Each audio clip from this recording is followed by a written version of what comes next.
Welcome to Audio Branding, the hidden gem of marketing.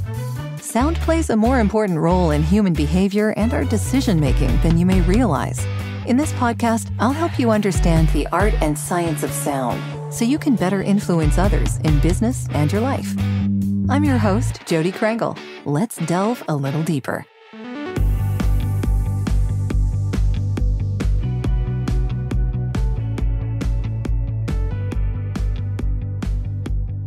Thank you for joining me, Molly. It's great to see you here. And it's been a while, actually, since the last time we talked. So, yeah.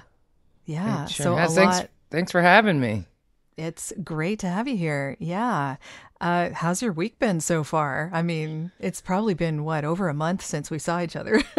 Yeah, it sure has. I've been working entirely too many hours. I wouldn't know what that's about at all. Yeah, exactly.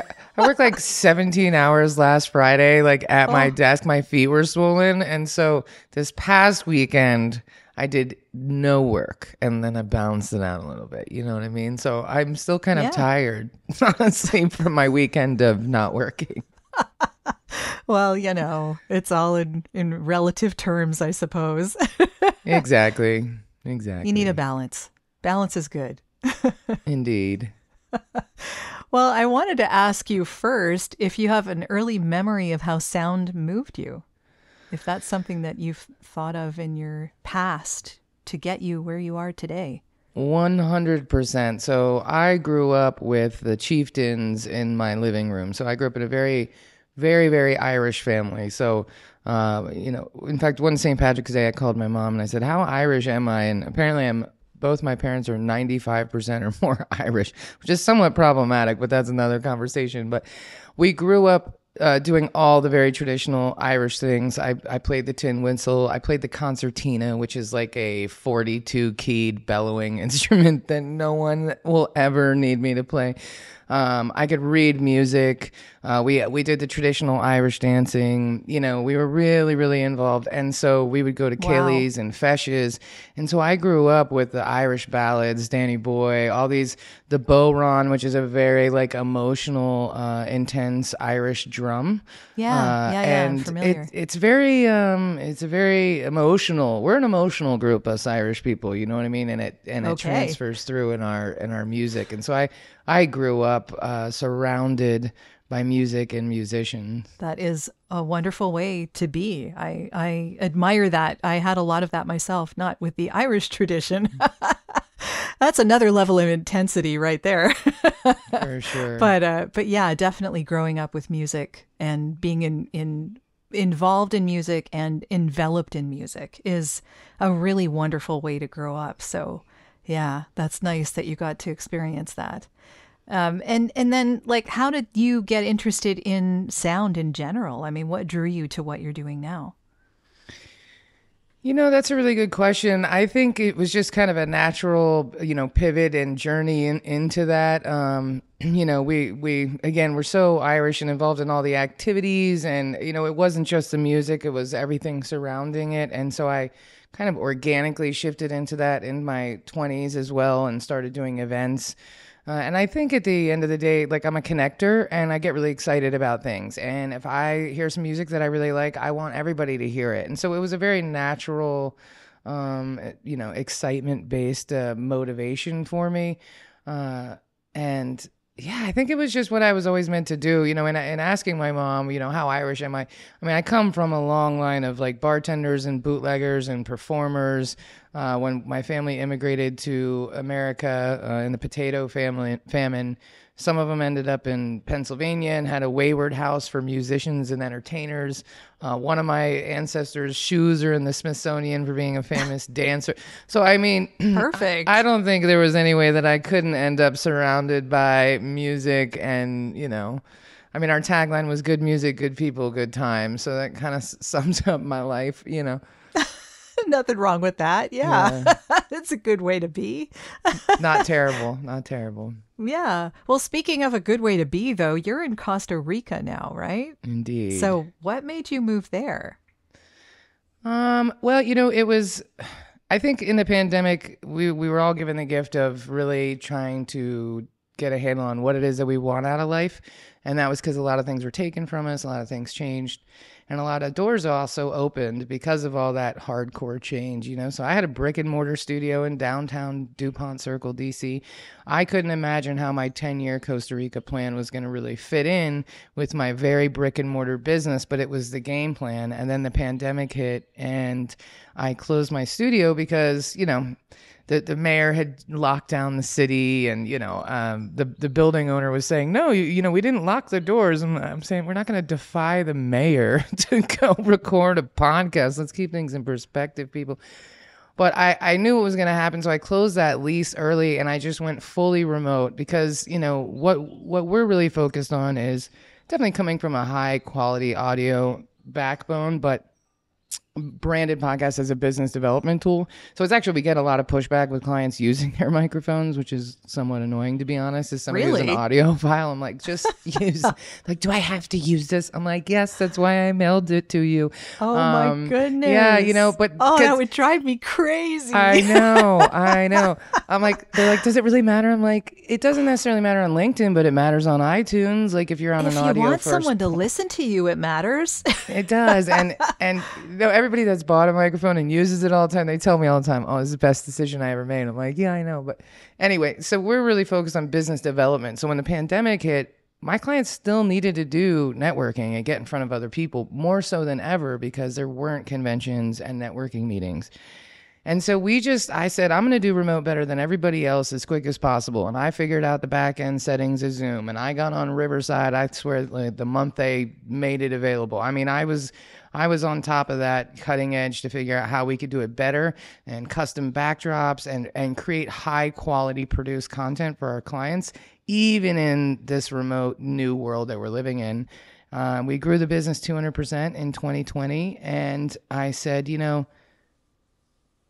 what if I don't like Costa Rica? What if I wait 10 years and I get there and I don't like it? And I thought, well, the hell with it. I'm going right now. I'm going to go right now. If there was ever a time for me to test these waters, half my team is global, half are stateside. I said, well, why can't I be global too? And I figured, let me see if I really like it. Let me go down. Let me get my clients accustomed to the fact that I'm not in the same country as them. And I better do it now. And I did. So I left 2 years ago, and I stayed about a year, then bought a house. So I'm all in. And now we've actually grown, our client base is global, so it certainly hasn't hurt my business in any way, shape, or form. Sure. It's just a different way of life, for sure. That is fantastic. So you do like it there then, obviously. I love it. Okay. What's the differences? Is it like just more relaxed? Is it, what do you love about that? Yeah, I mean, no place is perfect, and we have our own version of crime and, things here. So you can't really compare, apples to apples. But I love that I'm more in tune with nature. Like there was a full moon the other night, and it's the week before the rainy season, and this is the best time to plant things. And I never knew that in DC for the last 20 years. I didn't even know when the sun was set. I couldn't tell you what was going on because I was surrounded by concrete buildings all the time. And I rode a bike for 7 years. So I was in nature more than the average bear, and still was so disconnected from it. And so living here and just, noticing that I can't sleep as good when there's a full moon, and just being so much more, it's the littlest, tiniest things, spending time in my garden, getting dirt under my fingernails, feeling the sun on my skin. It's just the simplicity of life. I think that if I was in my 20s or 30s, I might be a little bored here, but I also live in a very rural area. But now I'm 47 and I threw parties for a living, and I am thrilled to be in bed with my iPad at 8:30. I am like done. Happy. I'm like legit. Like I don't want to be anywhere else in the world right now than right here with my iPad. Like honestly. So, it's not for everybody, but it's for me for sure. Well, that's great. It's good to be where you feel connected in any way. I mean, it's good to be connected in general. But yeah, it's nice to hear that the business didn't suffer over the pandemic too. I know that with voiceover, a lot of the remote stuff that I was already doing really made it easy for me to continue working. Exactly. So yeah, I mean that, like I've had a studio, basically since 2010.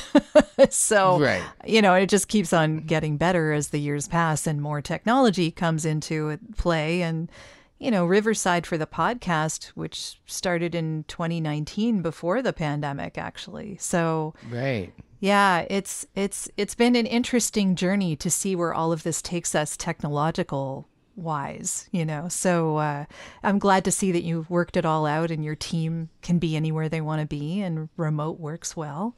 And I can definitely add a recommendation for Riverside because I love it. So yeah, It's great. It's just such a different quality of, if you're gonna go remote, then this is a great way to get it done for sure. yeah, it totally is. So what are some of the considerations that you think a podcaster should think of when they're starting out and just getting their equipment? I know that you said that you send equipment to the people that you do branded podcasts with. Mm-hmm. So what equipment do you send?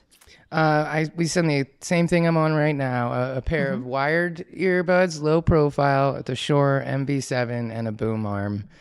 Because I don't think there's any better setup. You don't need cans if you're not editing.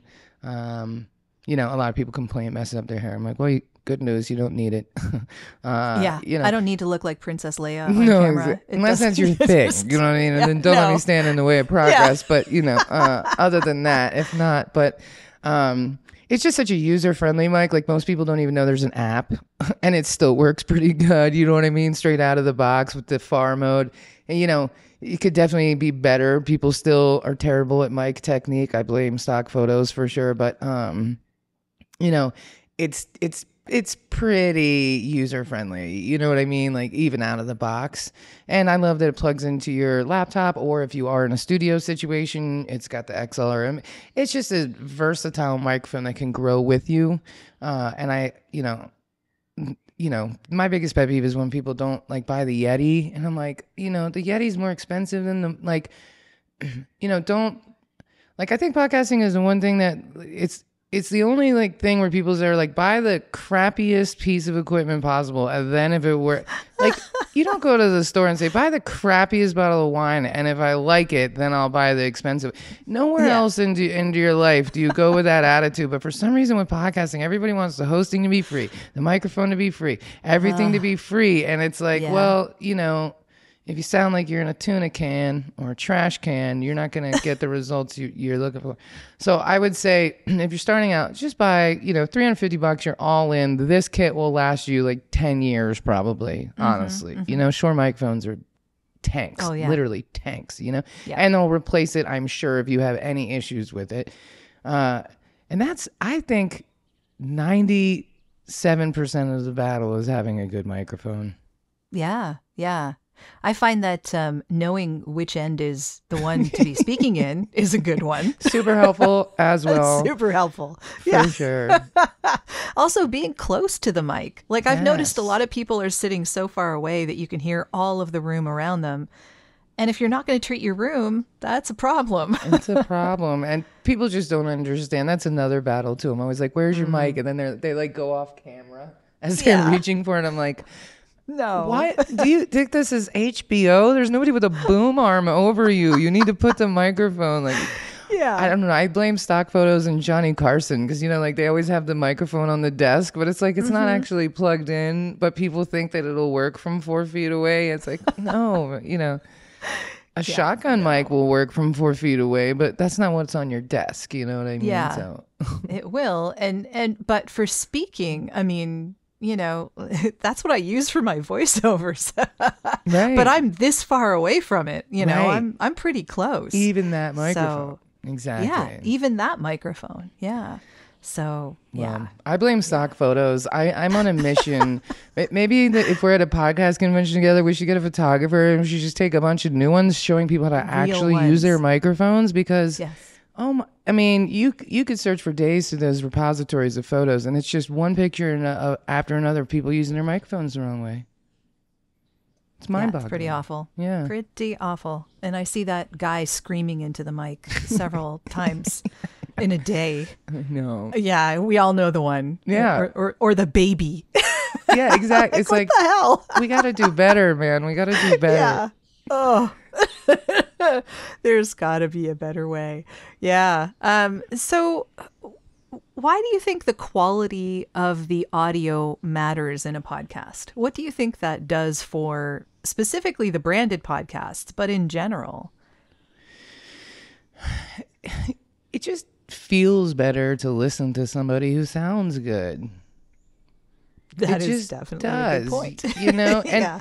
there's all kinds of articles you can read about the psychology of you sound smarter when you sound better, you sound more trustworthy when you sound better. So it's not about manipulating people, but if you're in sales, if you're doing any sort of presenting, if you're speaking to your team once a week, it's like if you're spending more than 3 hours a week on Zoom and you are not just like a admin person, you know, then buy a microphone, right? Like it will 100% help everything that you're doing, but especially with podcasting and audio, it's such a psychological thing. But even when you're scrolling, you know, doom scrolling on the networks, you know, those reels on Instagram that have some guy that's like, you should have never been hurt. I'm like crying immediately. I'm like, no, I wasn't, you know, like versus the person who's talking into their phone. It's just a different kind of depth and emotional grab. And it's very obvious that you need one in an audio drama or something like that.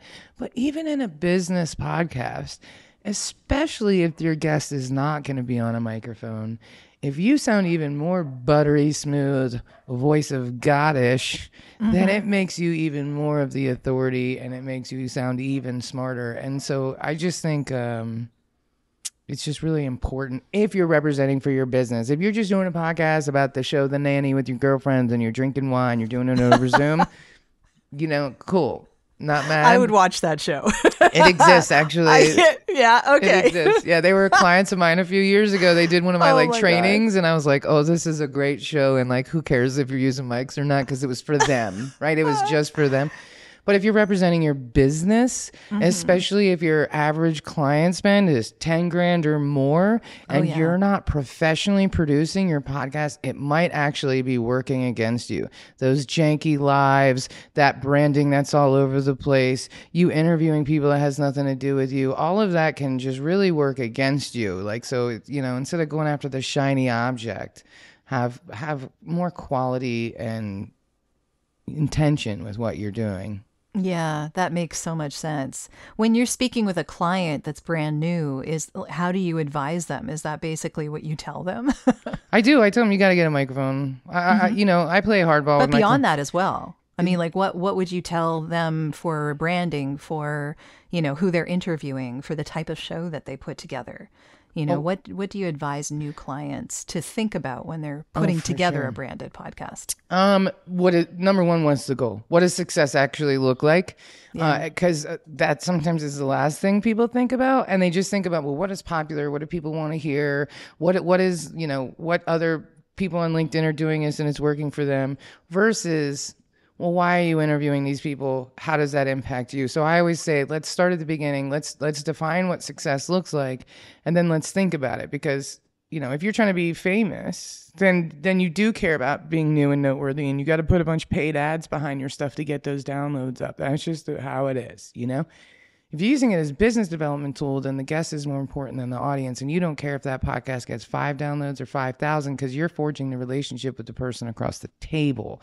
And so our tactic is to be far more intentional about who you're interviewing. So I say identify 12 people who can move the needle in your business this year and interview them. You're better off doing 12 targeted podcast episodes, and that's it for the year, than recording 119 of them with no real direction, no purpose, no CTA, and no runway. Because if you're interviewing people that you don't want to do business or partner with a branded podcast specifically, you're wasting your time and your money, in my opinion. That's such a good point. Yeah, yeah. And I will say that a lot of the reasons why I do this podcast is to get to know the people who I'm interviewing.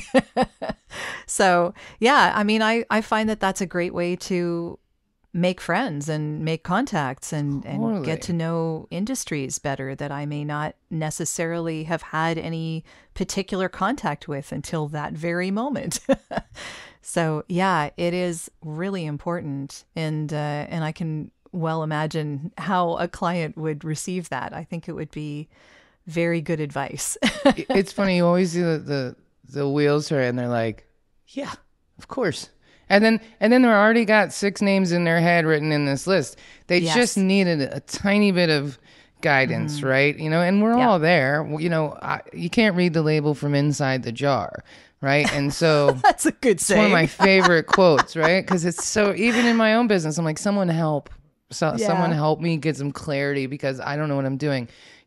And then other times I know exactly what I'm doing, but getting that third party perspective can be really helpful. So a lot of times having that initial conversation, and then we do an hour-long strategy call as part of our onboarding so that we can really dial in on like, okay, let's make sure. Okay, then we're not going to worry about, reels because your clients aren't on Instagram. Let's really do 3 horizontal social shares, and let's talk about the runway. So I believe in the 3 pillars of any content marketing plan, right? And it's strategy, production, and amplification. You got to have a strategy for sure. Production, don't worry about the production, hire somebody else. People spend too much time on production, it still sounds terrible, and they've wasted all their time. They didn't put enough time on the strategy or the amplification. Hire somebody to do the production. It's not worth it, right? I work with the Atlantic Council. They're a think tank that have been around since the 70s. They have a full AV department. They hire us for their podcast because their AV department is just audio and video. It's not show notes. It's not graphic design. It's not the blog post. And there's a lot more involved. It would have to go to so many different departments. It would take 4 months for an episode to get done. So even the biggest organizations with hundreds of employees and entire AV departments still hire us to do the production. So that kind of gives you an indication if you're a solopreneur, right, or a small company, that's probably a good idea for you too. Yeah, it's a lot. And I have help too, thankfully. Yeah, because it's really even me. It's hard to keep up with my podcast episodes, and I own a podcast production company, for crying out loud. You know what I mean? So it's a real thing. And then amplification, it's not with a branded podcast. The way that we, work with our clients, the amplification is not about posting it on social media. It's about emailing the person next week and saying, thanks for being on my podcast. Here's 3 graphics. By the way, would you like to be on my board of directors? By the way, I'd love to get a meeting with you next week. By the way, would you speak at our next thing? That's the runway. That's the amplification. It doesn't matter. The LinkedIn and social proof is just icing on the cake. The relationship is the cake. Right? And so now you've done this great interview, the gift of reciprocity. You do this great intro. You have a great conversation. You really show how smart you are, I was hearing the birds there before, which was really nice. It's my dogs. I was really hoping that they would. I just saw one out of the corner. I got 4 of them, so it's only a matter of time. Yeah. So if you see me mute and it looks like I'm yelling, it's because I actually am. It's my signature move on podcasts these days. But yeah, so it's all about that amplification and creating the runway to work with people again and doing a great intro. I mean, if you show up on a podcast and somebody does a 2-minute intro, and then you have a great conversation, you're going to want to do something for that person. You're going to want to make that introduction. You're going to think of them positively. And so 12 very focused podcasts can drive so much revenue in your business. And then the social assets are just icing on the cake. They're great, but that's not the real magic. Well, that's the end of this episode. Thanks for listening. And if you like what you heard, why not tell a friend about this podcast? It's available in all the usual locations. Until next time.